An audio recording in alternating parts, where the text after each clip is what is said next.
عظیمت جرأت و ہمت کا ہے اظہار، سیدھی بات عظیمت جرأت و ہمت کا ہے اظہار، سیدھی بات۔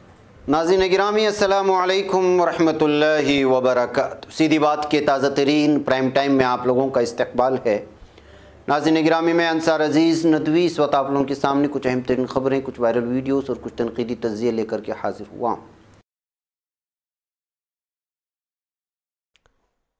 ناظرین گرامی، تفصیلات میں جانے سے پہلے میں آپ لوگوں سے درخواست کر لوں کہ جن احباب نے ہمارے چینل کو سبسکرائب نہیں کیا ہے وہ سبسکرائب کر لیں، ہماری ان ویڈیوز کو دوسروں تک پہنچانے میں ہماری مدد کریں، لنک کو شیئر کریں۔ ناظرین گرامی، اور ادارے کی مضبوطی آپ لوگوں کی مضبوطی ہے، آپ لوگ بہتر انداز میں جانتے ہیں کہ آپ کو کیا کرنا ہے۔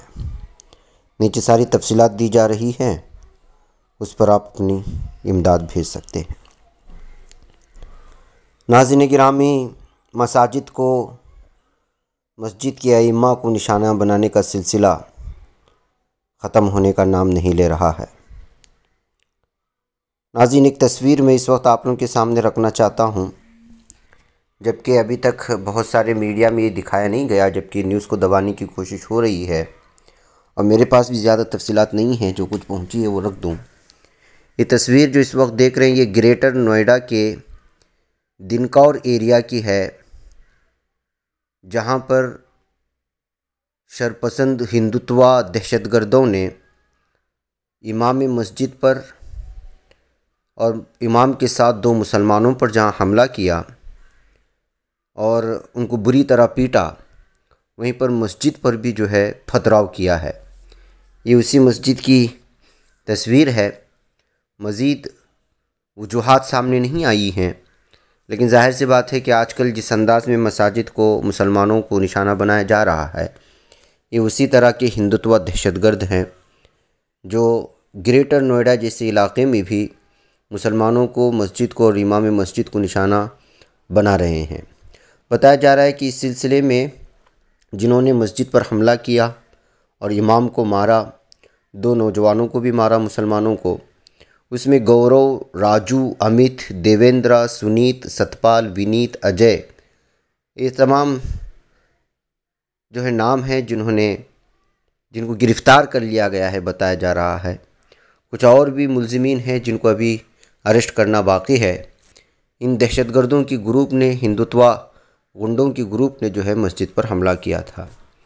ناظرین گرامی، دیکھیے کس طرح سے اس وقت کورونا مہاماری میں جس طرح حکومتیں ناکام ہو چکے ہیں اس وبائی مرض سے نمٹنے میں، اور جس انداز سے اموات ہوئیں، شاید لگتا ہے کہ ناکامیوں کو چھپانے کے لیے کچھ لوگ لگاتار کوشش کر رہے ہیں کہ کسی طرح میڈیا کا دھیان بھٹکائے، عوام کا دھیان بھٹکائے اصل مدعوں سے۔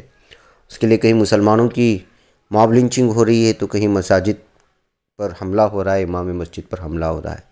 یہ جو اس وقت گریٹر نوئیڈا سے آ رہی ہوئی تازہ خبر ہے، جبکہ بہت سارے میڈیا نے ابھی اس کو کور نہیں کیا ہے۔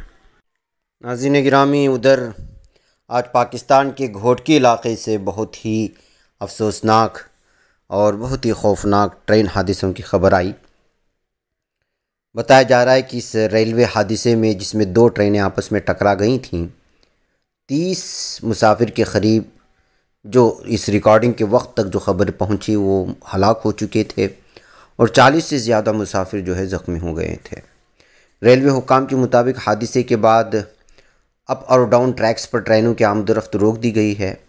ٹریکس کو کلیئر کرنے کے لیے ہیوی مشینری طلب کر لی گئی ہے۔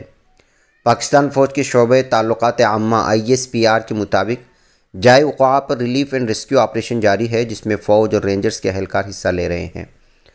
ISPR کا کہنا ہے کہ پنو عاقل سے فوجی ڈاکٹرز اور پیرامیڈکس ایمبولینس کے ہمراہ حادثے کے مقام پر پہنچ گئے ہیں، جبکہ ریلیف اینڈ ریسکیو آپریشن کے لیے آرمی کی اسپیشل انجینئرنگ ٹیم بذریعہ ہیلی کاپٹر راولپنڈی پہنچ چکی ہے۔ وزیراعظم عمران خان نے ٹرین حادثے پر ایک ٹویٹ میں کہا ہے کہ آج صبح پیش آنے والے واقعے میں 30 مسافروں کی ہلاکت پر انہیں صدمہ ہوا ہے۔ ناظرین گرامی، وزیراعظم نے کہا کہ انہوں نے وزیر ریلوے کو جائے وقوع پہنچ کر زخمیوں کو طبی امداد یقینی بنانے اور ہلاک افراد کے اہل خانہ کے ساتھ تعاون کا کہا ہے۔ ناظرین گرامی، درجنوں لوگوں کے ہلاکتوں کی خبر اس وقت سرخیوں میں آئی ہوئی ہے، اور بہت ہی افسوسناک خبر ہے کہ 2 ٹرینیں آپس میں ٹکرا گئی تھی، اور اس طرح کے اس سے پہلے بھی بہت سارے ٹرینوں کے حادثے پاکستان کے مختلف علاقوں میں پیش آئے ہیں۔ ناظرین گرامی، اب آئیے بات کرتے ہیں کہ کرناٹک کی زبان کو گوگل اور امیزون کی جانب سے لگاتار بے عزت کیے جانے کی بات۔ دراصل گوگل نے ابھی 2 دن پہلے کرناٹک کے لوگوں سے ان کے جذبات مجروح کرنے کے لیے معافی مانگی تھی، اور اس کی وجہ ایک تھی کہ گوگل نے ایک سوال کے جواب میں یہ لکھ دیا تھا کہ کرناٹک کی زبان کنڑا غلیظ ترین زبان ہے، جس کے بعد کرناٹک کے عوام میں زبردست غصہ دیکھنے کو ملا تھا، اور گوگل نے اس کو دیکھتے ہوئے کرناٹک کے لوگوں سے معافی مانگ لی تھی۔ گوگل کی اس حرکت کے 2 دن بعد اب امیزون کی ایک حرکت کی وجہ سے کرناٹک کے عوام میں زبردست غصہ ہے۔ معلوم ہونا چاہیے کہ امیزون کی کینیڈا کی ویب سائٹ پر بکری کے لیے ایک بکنی دکھائی گئی ہے، جو کرناٹک کے جھنڈے جیسی ہے، اور اس پر ریاست کا ایمبلم بھی ہے، اور اس کا رنگ لال اور پیلا ہے۔ کرناٹک کے جھنڈے جیسی بکنی کی تصویر کو لے کر کرناٹک کے لوگوں میں زبردست غصہ۔ واضح اس غصے کے بعد ویب سائٹ نے اس بکری سے تو ہٹا لیا، لیکن خبر ہے کہ بکنی برطانیہ، جاپان اور میکسیکو کی سائٹ پر ابھی بھی دستیاب تھی۔ اس معاملے کے سامنے آنے کے فوراً بعد کنڑا حامی تنظیموں نے اپنے غصے کا اظہار کیا ہے۔ اس کے بعد کرناٹک کے وزیر ثقافت اروند لمباولی نے کہا کہ ان کی حکومت امیزون کے خلاف قانونی کارروائی کرے گی۔ اسی بیچ کرناٹک کے سابق وزیر اعلیٰ ایچ ڈی کمار سوامی نے اتوار کے روز ریاست کے جھنڈے اور عوام کو بدنام کرنے اور ہتکآمیز تبصرے کے لیے ای کامرس کمپنی امیزون سے عوامی طور پر معافی مانگنے کا بھی مطالبہ کیا ہے۔ کمار سوامی نے سلسلہ وار ٹویٹ میں ملٹی نیشنل کمپنی کے خلاف غصے کا اظہار کرتے ہوئے کہا کہ اس نے حکومت کی بے عزتی کر کے سب سے بڑی غلطی کی ہے، کیونکہ حکومت آئین کا حصہ ہوتی ہے۔ بہرکیف ناظرین گرامی، اس طرح گوگل اور بہت سارے ویب سائٹ میں کبھی کبھی اس طرح کی غلطیاں اور بڑے پیمانے پر غلطیاں ہوتی رہتی ہیں، اور لوگوں کی توجہ جب جاتی ہے تب کمپنیاں معافی مانگنے پہ مجبور ہوتی ہیں۔ ناظرین گرامی، آئیے اب بات کرتے ہیں اتر پردیش کی، جہاں سیاست بدلنے کی خبریں آ رہی تھی، اب پوری طرح سے واضح ہو چکا ہے ایک نیوز رپورٹ کے مطابق کہ یو پی میں کابینہ میں اب توسیع نہیں ہوگی، اور 2022 کا انتخاب بھی وزیر اعلیٰ یوگی آدتیہ ناتھ کی سربراہی میں لڑایا جائے گا۔ ایم ایل اے کے رپورٹ کارڈ بھی تیار کیے جا رہے ہیں، کارکردگی کی بنیاد پر ٹکٹ دیے جائیں گے۔ ایم ایل اے کے ٹکٹ پر تنظیم کی رضامندی سے سی ایم یوگی کا آخری مہر لگے گا۔ بی جے پی کے ایم ایل اے کو صرف وزیر اعلیٰ کی رضامندی سے ہی یو پی میں ٹکٹ ملیں گے۔ اس کے ساتھ ہی کابینہ میں رد و بدل کی قیاس آرائیاں بھی ختم ہو گئیں۔ اس سے قبل کل ریاستی انچارج رادھا موہن سنگھ اور گورنر کی ملاقات کی وجہ سے سیاسی قیاس آرائیوں کا بازار گرم ہو گیا تھا۔ یوگی کابینہ میں توسیع کی قیاس آرائیوں کے درمیان بی جے پی کے قومی نائب صدر رادھا موہن سنگھ نے ریاستی گورنر آنندی بین پٹیل سے ملاقات کی۔ دونوں کے مابین گفتگو تقریباً آدھے گھنٹے تک جاری رہی، یہ خبر آ رہی ہے۔ اس طرح سے اس رپورٹ نے وہ ساری چیزیں جو یو پی میں بی جے پی کے اندرون خانہ جنگی کی بات ہو رہی تھی، یا پھر وزیر اعلیٰ یوگی آدتیہ ناتھ کو ہٹا کر کسی اور کی سربراہی میں انتخابات لڑنے کی جو بات ہو رہی تھی، ان تمام چیزوں پر بریک لگا دیا ہے۔ صاف اور واضح طور پر یہ بات بھی سامنے آ گئی کہ کابینہ میں بھی توسیع نہیں ہوگی، اور 2022 کا انتخاب بھی یوگی آدتیہ ناتھ کی سربراہی میں ہی لڑا جائے گا۔ ناظرین گرامی، بار بار یہ سوال نکل کر کے سامنے آ رہا تھا کہ ایودھیا کے دھنی پور گاؤں میں بننے والی مسجد اور اسپتال کا نام کیا ہوگا۔ اب یہ واضح طور پر آفیشلی اعلان کیا گیا ہے کہ ایودھیا کے دھنی پور گاؤں میں بننے والی مسجد اور اسپتال کے احاطے کا نام مجاہد آزادی اور انقلابی مولوی احمد اللہ شاہ فیض آبادی کے نام پر رکھنے کا فیصلہ لیا گیا ہے۔ احمد اللہ شاہ فیض آبادی کی موت 164 سال پہلے ہوئی تھی۔ ہند اسلامک کلچرل فاؤنڈیشن IICF کے مطابق احمد اللہ شاہ فیض آبادی نے 1857 کے انقلاب کے بعد اودھ کو برطانوی حکومت سے آزاد کرانے کے لیے 2 سال سے زیادہ کی تحریک آزادی کی قیادت کی تھی۔ یہی وجہ ہے کہ IICF نے دھنی پور گاؤں میں بننے والی مسجد، اسپتال، میوزیم، ریسرچ سینٹر اور کمیونٹی کچن سمیت تمام اسکیمیں اپنے نام سے شروع کرنے کا فیصلہ کر لیا ہے۔ اس طرح سے وہ بھی الگ الگ طرح کی جو چیمیں گویاں تھی کہ نام کیا ہوگا، وہ بھی اس وقت واضح اور صاف ہو کر کے سامنے آ چکی ہے۔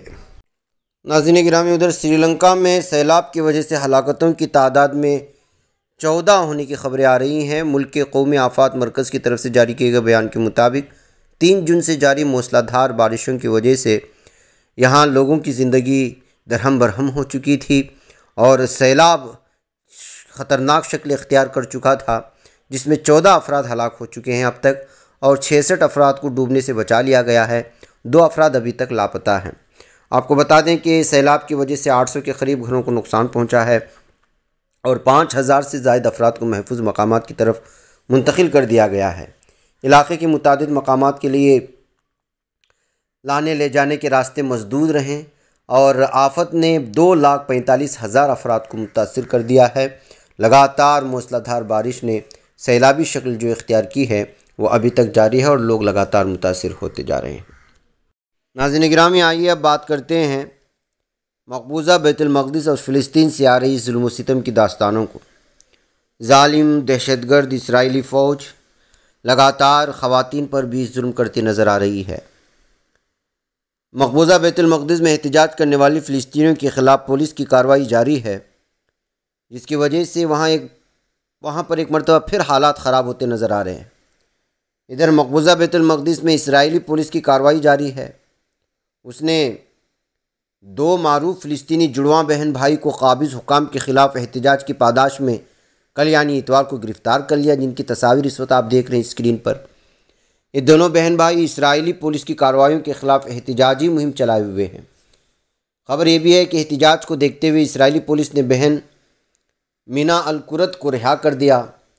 مینا الکرد اور محمد الکرد مقبوضہ بیت المقدس کے علاقے شیخ جراح سے فلسطینیوں کی انخلاء کی مخالفت میں چلائی جانے والے احتجاجی تحریک میں پیش رہے ہیں۔ انہیں اس علاقے کے مکینوں کی آواز سمجھا جا رہا ہے۔ اسرائیلی عدالت کے حکم کے تحت اس علاقے سے صدیوں سے آباد فلسطینیوں کو بے گھر کیا جا رہا ہے اور ان کی جگہ یہودی آباد کاروں کو لا کر کے بسایا جا رہا ہے۔ مینا اور محمد کے حامیوں کا کہنا ہے کہ ان دونوں کو گرفتاری اسرائیل کی شیخ جراح سے فلسطینیوں کو زبردستی بے دخل کرنے کی وسیع ترین مہم کا حصہ ہے۔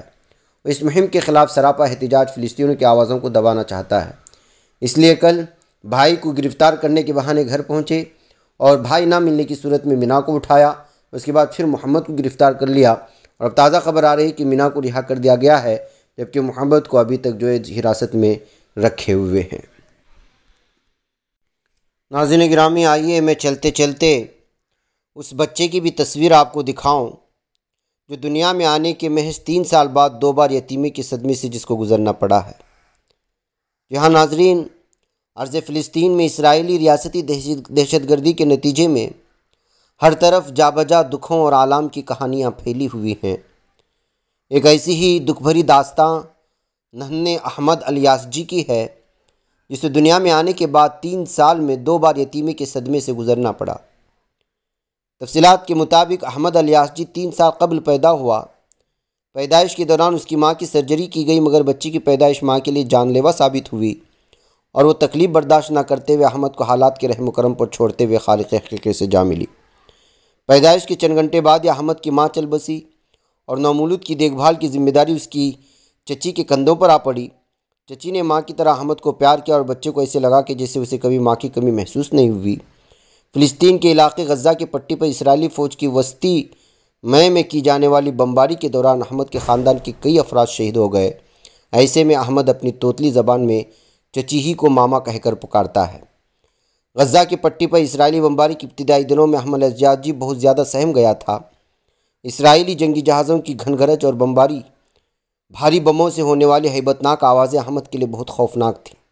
اسے معلوم نہیں تھا کہ یہ بمباری اسے ایک بار پھر ماں کی ممتا سے محروم کر دے گی۔ غزہ پر بمباری کے دوران اسرائیلی فوج نے وسطی غزہ میں الرمال کالونی کے گھروں پر بمباری کرنا شروع کر دی تو الیاس کے مکان کو بھی نشانہ بنایا گیا۔ احمد کو اندازہ نہیں تھا کہ یہ بمباری اس کی ماں کو ایک بار پھر اس سے چھین لے گی۔ ابوالعوف خاندان کے متعدد افراد شہید ہو گئے۔ شہداء میں اس کی ماں کی ذمہ داریاں انجام دینے والی اس کی چچی بھی شامل تھی۔ احمد کی دیکھ بھال کرنے والی چچی دیانہ بمباری میں شدید زخمی ہوئی، اسے اسپتال لے جایا گیا۔ شدید زخمی ہونے کے باعث وہ دم توڑ گئی۔ اس بمباری میں العوف خاندان اس کے 14 قریبی عزیز شہید ہوئے، جبکہ 2 ابھی تک لاپتہ ہیں۔ تو ناظرین گرامی، الگ الگ ظلم کی داستانیں ہیں جو فلسطین کے لہو لہان زمین سے نکل کر کے آتی ہیں اور وہ دل رکھنے والے دلوں کو چیرا کر دیتی ہیں، اور ایسی کہانیاں نہ اخبارات میں چھپتی ہیں اور نہ زمینی سطح کی یہ حقائق لوگوں کے سامنے لانے کی کوششیں ہوتی ہیں۔ بہرکیف ایک اخبار میں خبر ملی، سوچا کہ جو ہے آپ کے سامنے رکھوں۔ مجھے یہاں پر اجازت دیں۔ السلام علیکم ورحمۃ اللہ وبرکاتہ۔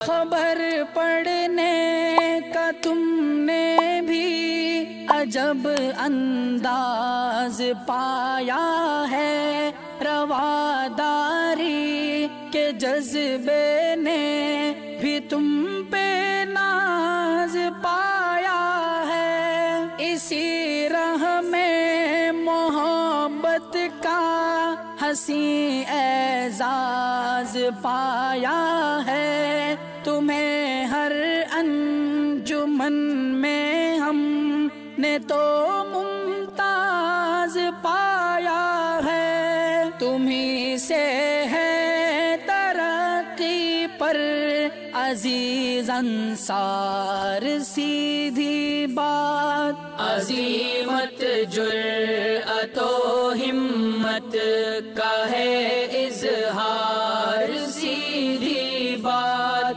عظیمت جرأت و ہمت کا ہے اظہار، سیدھی بات۔